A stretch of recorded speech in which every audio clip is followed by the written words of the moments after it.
Welcome to tonight's Monday Night Raw. It was powerful, it was shocker, so wait for what I'm going to be reading to you.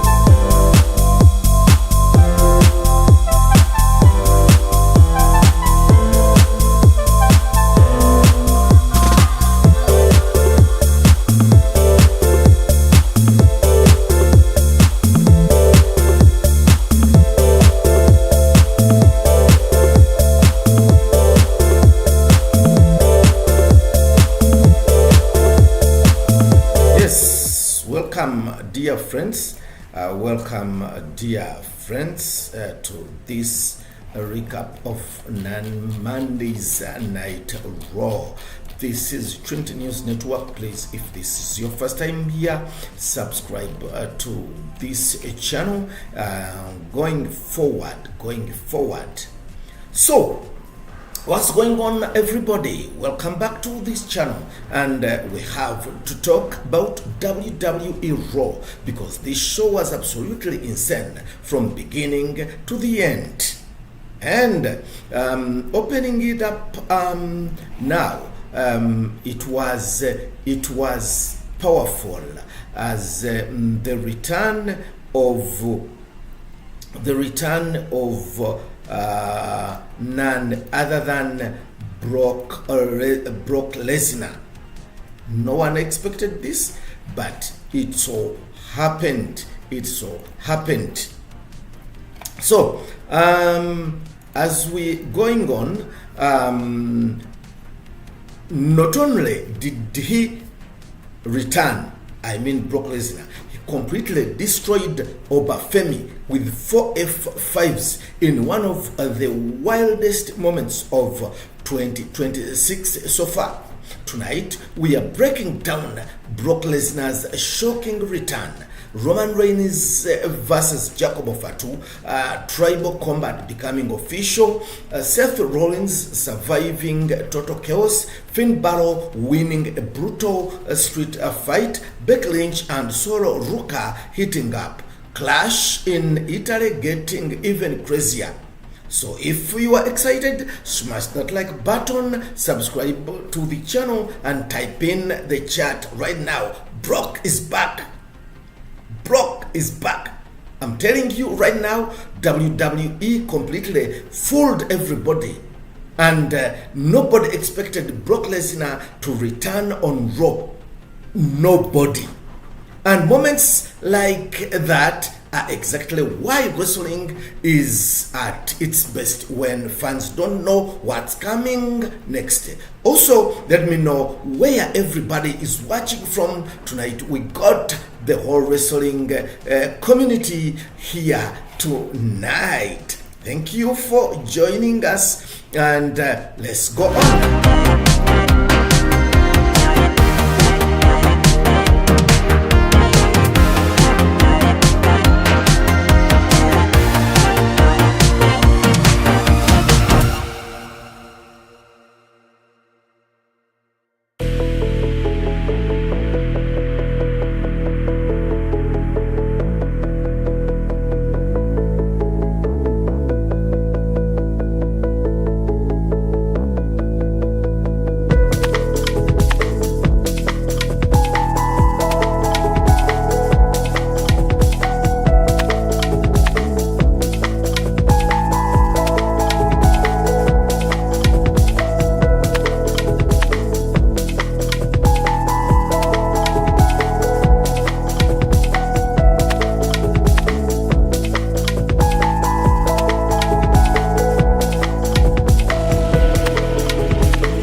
Friends, that was it, and it so happened on Monday Night Raw.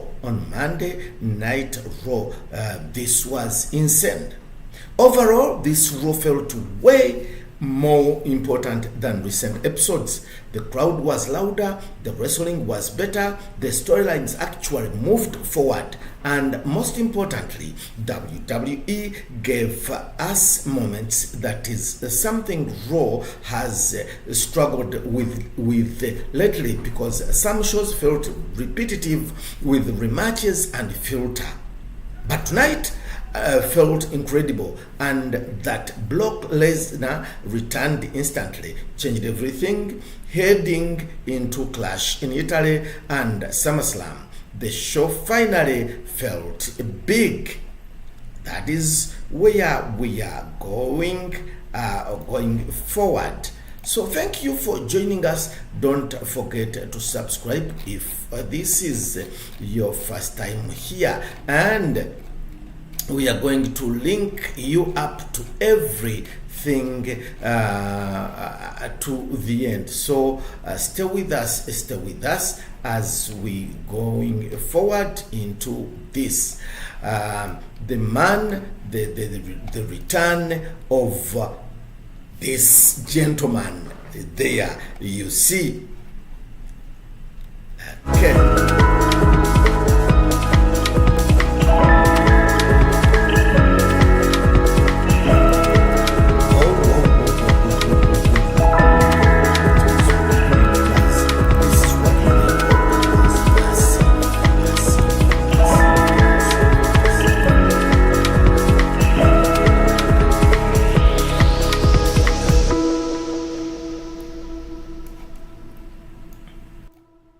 So now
it all happened.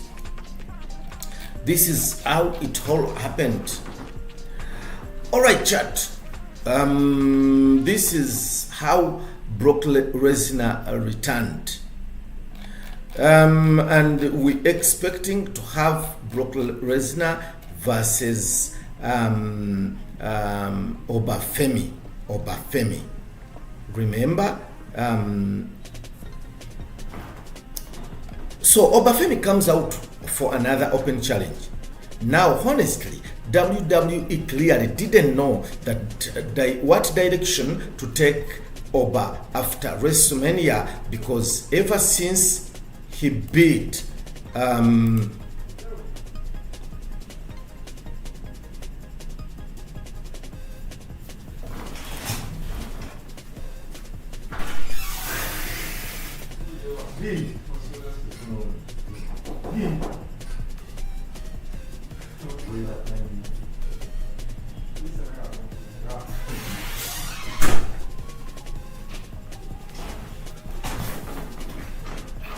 So now, WWE clearly didn't know what direction to take Oba Femi after WrestleMania, because ever since he beat Brock Lesnar earlier this year, he's basically been booked like an unstoppable machine. Nobody could stop him, nobody could hurt him, and that is why this segment worked perfectly. Oba is standing in the middle of the ring, doing his signature pose. The arena goes dark, and suddenly Brock Lesnar is standing right behind him. Boom! The crowd lost their minds, and Brock wasted zero time. F5, then another, then fourth F5. Oba Femi looked completely helpless, and we've never seen that before on the main roster. That is what made this feel huge, because WWE finally showed vulnerability in Oba Femi. Now here is the interesting part. Most fans thought Brock Lesnar final WWE match would happen at SummerSlam in Minneapolis. That felt like the perfect internet story, but WWE shocked everyone again by announcing Brock versus Oba Femi 2 for Clash in Italy. That changes everything. Now WWE has two choices. Option 1, Brock dominates again. Or Option 2, Oba Femi finally defeats Brock Lesnar for good and officially becomes WWE's next monster superstar. And honestly, I think Oba has to win, because if he loses again, all the momentum disappears. This feud should elevate both guys. Brock gets one last legendary run, Oba becomes a future world champion. That is the right move. But let's be honest, seeing Brock Lesnar back just feels different. The aura, the reaction, the presence. Nobody's wrestling still feels like Brock Lesnar, and tonight proved instantly. Chat rate Brock Lesnar's return from 1 to 10 right now. And our next segment was Jacobo Fatu versus Roman Reigns, or Roman Reigns versus Jacobo Fatu, as you see over there. That is what we are going to discuss now. That segment over there. That is what we are going to be looking at. So in this one, Roman Reigns versus Jacobo Fatu, this was what might secretly be the best storyline in WWE right now. Roman Reigns versus Jacobo Fatu. This feud is getting insane. Roman opened a Raw talking about family business after Jacobo destroyed everybody last week. You remember that, I think, and I hope you remember that. Then Jacobo Fatu came out looking like an absolute monster again. And WWE is doing something brilliantly large. And what is that? Let's look at it. They are booking Jacob Fatu like a horror movie villain. Seriously, nothing hurts this guy anymore. The Usos came out trying to calm things down. Jimmy Uso especially had a real emotional moment trying to remind Jacobo that family matters move more than violence. But Jacobo ignored him completely. Then boom, Jacobo destroys both Usos, Jimmy and Jay at the same time. And Jacobo no sold it. Bro, what? At this point, Jacobo feels like a mix between Prime Umaga and the Fiend. He doesn't even feel human anymore. Then Roman finally stepped into the fight. Roman reigns, and this turned into a complete war. Superman punches, super kicks, then ID a spear. The entire bloodline hit all their finishers on Jacobo, and he still got up. The moment was massive because WWE basically told fans this man is different. Then while laying on the mat, Jacobo challenged Roman Reigns to tribal combat at Clash in Italy. Roman instantly accepted. Now, honestly, I think WWE has backed themselves into a corner because after booking Jacobo this strong, does he lose now? Roman needs 3 people helping him just to slow Jacobo down. Jacobo Fatu genuinely feels like WWE's next megastar. No future star, current megastar. The reactions are getting louder every week. The aura feels real. The intense feels believable. And if WWE books this correctly, Jacobo Fatu could become one of the biggest stars in wrestling.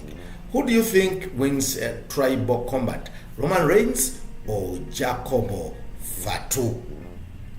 I'm waiting to see what you say about this. And moving on, we have this. The third segment was the man himself, Seth Rollins. What this mean? Let's go ahead. Remember, we are here to give you everything.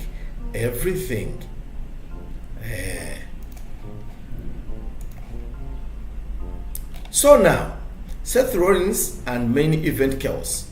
Now let's talk about Seth Rollins versus Austin Theory. Seth Rollins versus Austin Theory. That is what we are going to talk about. This might have been one of his best performances in months. Seth controlled most of the match early, but once Theory targeted Seth's injured foot, things got way more interesting. Theory hit a nasty torture.